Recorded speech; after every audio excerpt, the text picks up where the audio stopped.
Good morning. Welcome to Thought Pearls, Dialogues that Inspire, a series of podcasts by KLE BBA Hubli. The topic of today's podcast is many habits to be used in your 20s. I would like to welcome Mr. Prakash Yelvati sir, who is the founder of Estafin Investments. He's an expert in goal-based financial and retirement planning. Sir, could you share your journey into financial planning and what inspired you into this journey? Yeah. In the age of 33, I was jobless as well as penniless. And that made me think really what to be done going ahead. So I did a good amount of research looking forward, like how I should really save and invest. And that pathway made me a career to learn about financial planning, do a very well research, and start imparting to students as well as youngsters and all age group. From your experience, what revolution do you see amongst today's youth in handling finances? Generation Z, they are very smart. They have the technology in their hand, knowledge in their mind as well as hand. Yes, this knowledge will has guided them very effectively, but they should have a guide who will guide them effectively to do savings and investment in coming days. What are the most common money mistakes you see, as you mentioned Gen Z, doing? The common thought they do every day is like, they want to get rich very fast. That is one which has been there from beginning also, but nowadays it's been more. Then the next thing is that they have a lot of expenses to be done because of various free mobile apps, where as well as you have various shopping apps. That expenses decreases their savings and investment. So, to sum up, you'd like to say that you tell us to do more savings and then go into future things. Go do spend, but there should be a budgeting where based on that they can take it the next step. What are the top three money habits that every person in their 20s should have, according to you? The first thing is that they should have a savings practice, and what are the amount saved amount is they have to do investment, and there whatever they do investment should be a long term. The long term amount what they gain from there they can go for the goals settings. Sir, as you told budgeting, how important is budgeting? Budgeting is very important for every financial aspiration. Like how when I start doing budgeting, first priority I should see like what are my needs. Now, needs, I should keep 50 percentage of my amount for the needs. The next is wants. There, I should keep 30 percentage of my amount for the needs. Remaining 20, I should go for saving, then investment. Sir, what tools or methods can students and young professionals use to track their spending easily? As you told that our generation are inclined towards spending more. So how do we control ourselves or how do we limit our spending? There are apps, there are spreadsheets where we can start using. And yes, the olden time journal can be used for that. So the app is best is one app you have is expense manager and budgeting. That will effectively guide every individual how what are the expenses are they doing, what are the savings they're doing, what are the borrowing they have, and what the EMI payment. Based on that, they can track it and do it effectively. Sir, what does financial discipline mean in practical terms for someone who is in their 20s? Discipline what makes it strict. So every individual need to have this strictness in individual to keep aside money for coming days. So this financial discipline makes us practice to keep aside money for unforeseen events, emergency fund, as well as near-term goal, as well as short-term goal, long-term goals. Sir, can you explain the pay yourself first principle? Pay yourself is like, what is there initially. I'll come to pay yourself first. Before, what we used to do, we used to earn money. From the earned money, then we have to minus the expenses. Then remaining amount has to save or invest. Now, present generation, first what we have to do is whatever amount I earn, I should do savings and investment. So income minus savings and investment, remaining amount I have to spend it.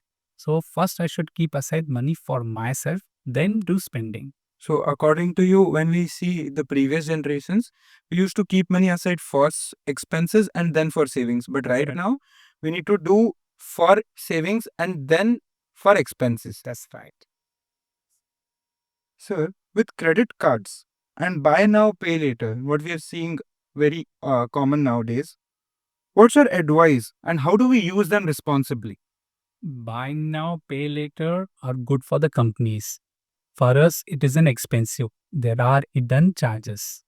So if you opt it, have a minimal, so 2% of that, or 3% or 5% of the buy now, pay later concept.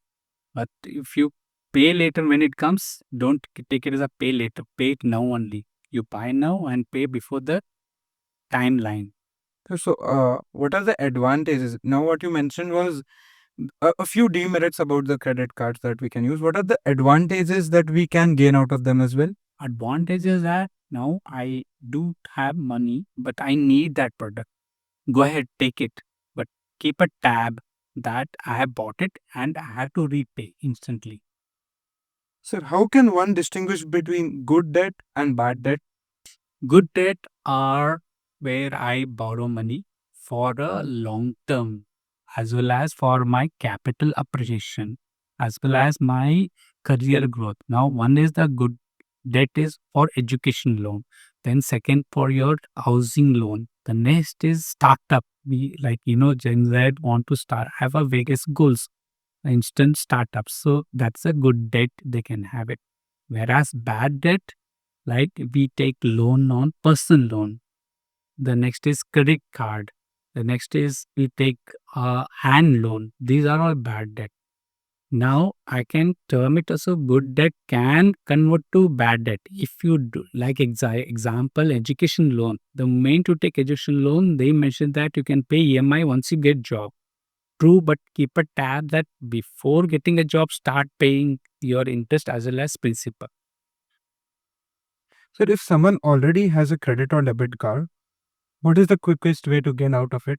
Best is stop borrowing more, right? And ensure that you start repaying the credit card, whatever you have it.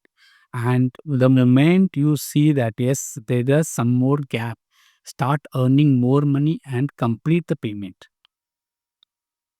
Sir, how important is having a good Cibil score? Cibil score is Collect Information Bureau, India Limited, where we have points from 300 to 900. The best credit rating we need to have is 700 and plus. Now here, how to keep it intact 700 plus is that you pay EMI before the UMI due date. That is key factor. And do not do multiple loan applications. Do not have more credit cards. Pay on time the credit limits. Sir, one follow up question. I just wanted to know if a person has a good Cibil score and a person has a bad Cibil score. What are the advantages a good Cibil score can fetch and what are the disadvantages a bad Cibil score can fetch? Good Cibil score, you will get job very quickly. Point one. Point two, your loan will be sanctioned effectively as per your goal. Now, bad Cibil score, now individual are moving out of their hometown. You won't rent out a house variable for your career. You won't get a rent out. Even the owner says no. If your Cibil score is bad, you get start from your renting house. Then even for your career jobs also.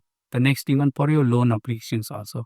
So we guide every user to ensure that you keep your Cibil score 700 plus. Sir, how do EMI purchases impact long term personal finances? EMI purchases are good for us. Hence, we see that we get points, we get rewards, but it has a hidden expenses there too.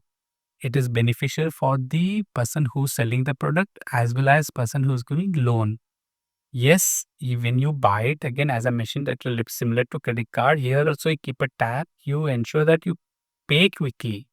That is a key factor researching EMI budgets. So, can you explain in detail what an EMI is actually? EMI is equated monthly installments. So now, if I take a television product, so if it is costing around 1 lakh rupees, then there I will be getting in. I have to pay EMI within 10 months. Then 1 lakh I have to pay in 10 months is 10,000 rupees. I have to pay monthly. They whatever EMI I am supposed to pay the 10,000 rupees amount, and that will be deducting directly from my credit card or the bank account. So most of the EMI are coming with the more rewards with respect to credit card or your savings account. So it will deduct automatically on the due date. So, what's the difference between saving and investing? Savings is like keeping aside money without any return, zero interest. That is what we call it savings. Investment amount works for us where it has a risk, like same like gold, silver, real estate, mutual fund, equity stocks comes under investments. Savings, your savings, postal savings account as well as bank savings account. So, why is starting early with savings or investments such a game changer? Like, why is it important that you start your savings in the age of 20 and not in the age of 30s?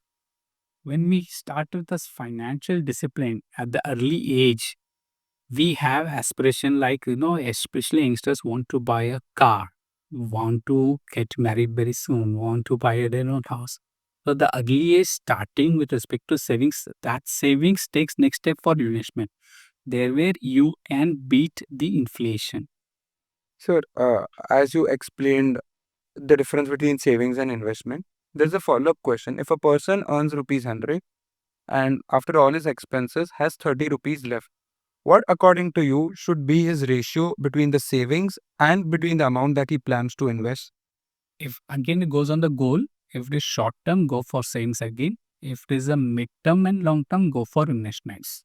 So, according to you, the whole amount that you plan to save is good to be invested if it is a middle term or a long term investment, right? That's right. Sir, could you share a real life example of someone who benefited from investing early, from investing in our ages basically? There are individuals who started the moment they got a job. They started savings, especially savings into the bank recurring deposit, and they understand the kind of discipline. From there, they move to investing. So investment, especially, we have now maximum awareness with respect to mutual fund. It is a systematic plan.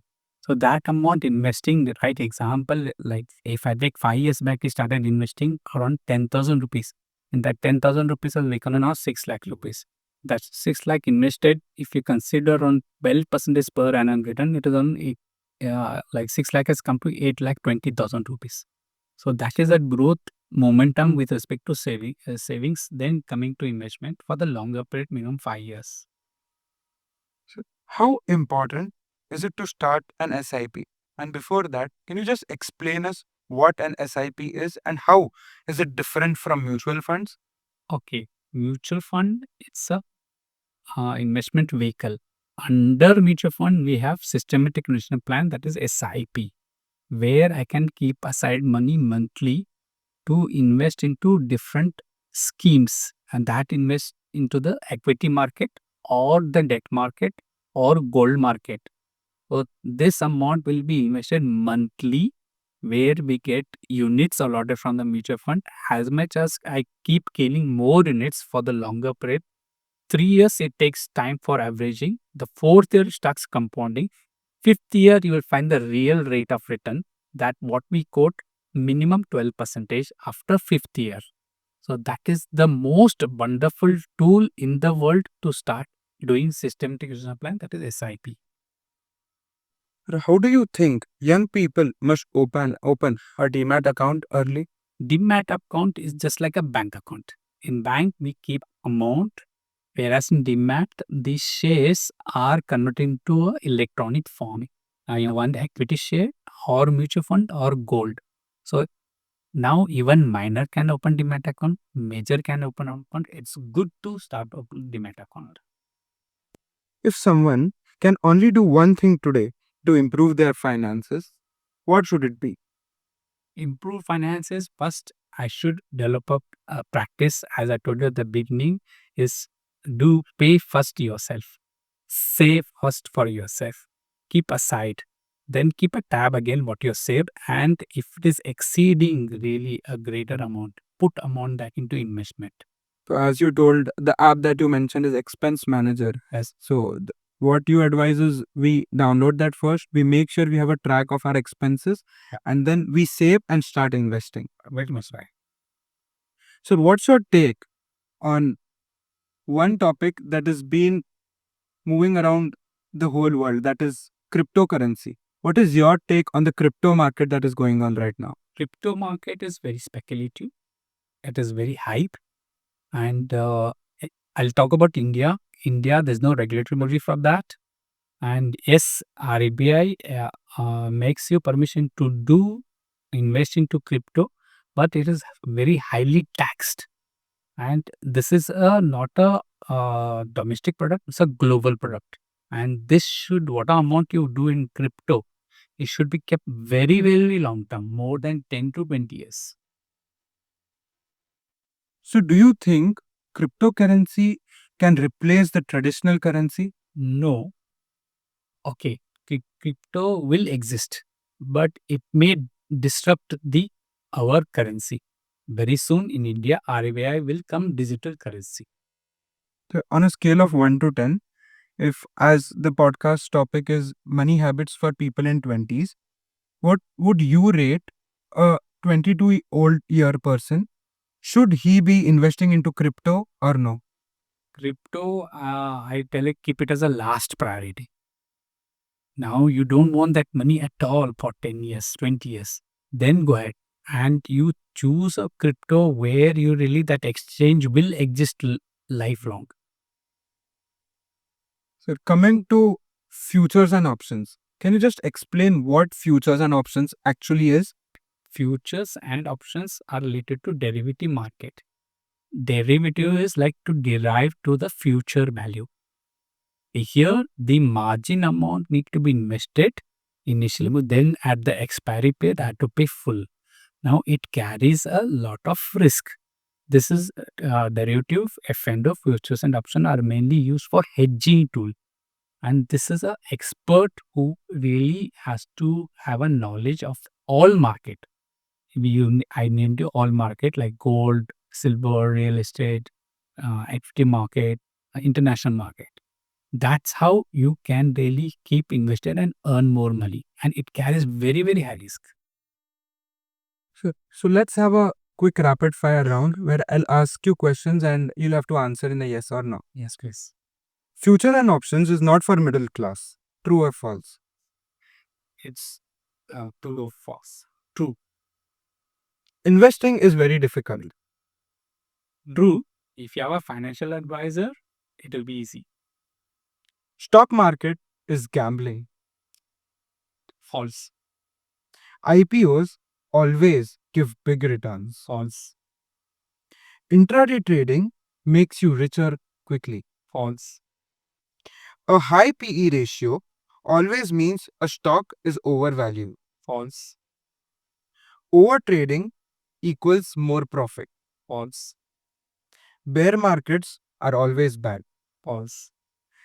So as we finish the rapid fire round, a few questions regarding the rapid fire round would be asked now. Sir, as you told, IPOs do not give big returns always. Lately, the IPOs that we have seen launch are giving considerably high amount of returns. So how do we break that stereotype and explain people that financials are more important than believing that every IPO can give you higher returns? Here, when we see the past, again, we have to see the IPO water return has been, we have to see the kind of market inflow was there. The market inflow was from domestic investors as well as foreign institutional investors. And inflow is not constant. What we see now in a year, the IPOs which are come, it has a different scenario. So few IPOs are done higher like listing, a few IPOs are the same listing. So it all depends on the market plus on the organization. So it is always good to invest in, like, you don't have that sector, that company in your portfolio, then go for that. As you also told that intraday, it is not necessary that intraday makes you richer quickly. Can you just explain what intraday actually is and how is it different from futures and options? Intraday is a equity market where you open a demat account and start doing it. You buy a share in the when the market opens, and the condition in intraday that you have to sell it before market closes. And if that is the scenario, then it becomes I'm doing the trading in the same day buying and selling. So here also it carries high amount of risk. So, what's one money myth you wish every young person would stop believing? Every individual face that the moment I put money, it needs to be doubled. Double means trouble. So the moment we say investment, that period is minimum 5 years. For students planning big goals, higher education, or starting a business, how can they manage their daily expenses alongside? Like when we come to higher education, we do require funds for getting admission into colleges and stuff. So, how do you explain, how do you advise us to make sure we have a account of the expenses that we plan to make and how do we handle them? As I mentioned, this is you should set a priority. Your education fees is very important. Once that is done, whatever the IFL amount is there, go for savings. You whatever amount it could be 1,000 in any amount. Do savings. You can do fixed deposit in the bank, or you can do recurring deposit. That makes you financial discipline. Their amount, what you generate, say you generated around say 7% is interest from that. That 7% interest go for investment. What are you earn? The remaining amount you use it for your needs and wants. And what I mentioned, you 20% can go for savings and investment. So, you tend to say that the principal amount always needs to be there, and whatever amount you earn as interest need to be reinvested so that you keep multiplying the amount. Right. What percentage of income should a young person ideally save every month? Percent of income minimum 20. Minimum 20. If you increase it, really wonderful. You will love the coming days. So, can you recommend books, apps, or websites for continuous learning of daily financial things? We are in a world that is so dynamic. Every second day, we hear a new stock name or we hear a new financial term. So, to be updated, which books, websites, or which platforms would you suggest for us to follow to make sure we are updated with whatever is happening? Book is reading is a good practice. Go for I Will Teach You How to Be Rich by Ramit Sethi. Whereas with respect to the app, there's a Securitation Board of India SEBI has come out with an app called Sati, SEETHI. Download that. It can give you the financial planning concept. Sir, as you told before investing, we need to see about the financials of a company. We need to see about what you mentioned is the foreign investments and the domestic investments. So the words that you use are a little complicated. So how do we actually understand after we start investing which share is good to be bought and which share is not good to be bought? With respect to investing into equity market shares, you need to put effort on learning the financial ratios of the company. So there are websites which gives you detail, especially National Stock Exchange website, NSE India.com, as well as the BSC India.com.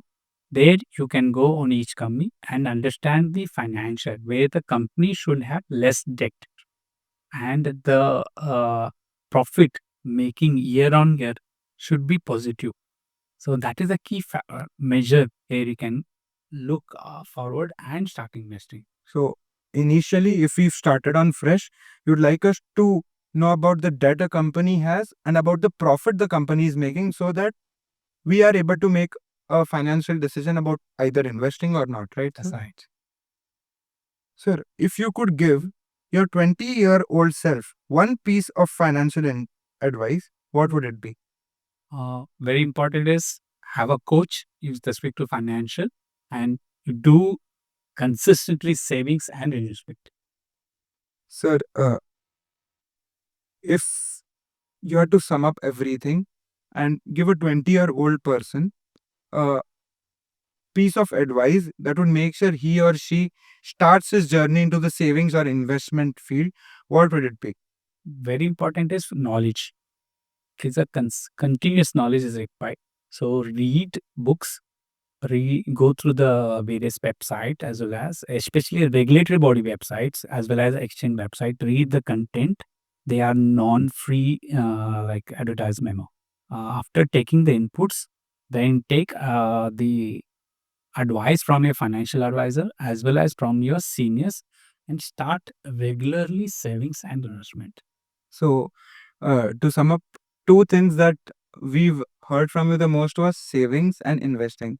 So, after I'm 22-year-old, 21-year-old, so after having a podcast with you, I've understood that saving and investing is very important. We have to, as you told, pay yourself first. We have to make sure we remove a certain amount of money from our existing money for saving and investing. We save a little amount and then we plan to invest that. And after that, we make sure we have a little amount left for our savings, as for our expenses. Right. So, uh, thanks for letting us know how important the concepts of savings and investing are. And also, thanks for letting us know the financial conditions that our country is into and what we as the youth should make sure to do so that we can have a prospective future ahead. Thank you. Thank you for valuable key questions. And I am very happy to share all my knowledge gained. Thank you, sir. Thank you.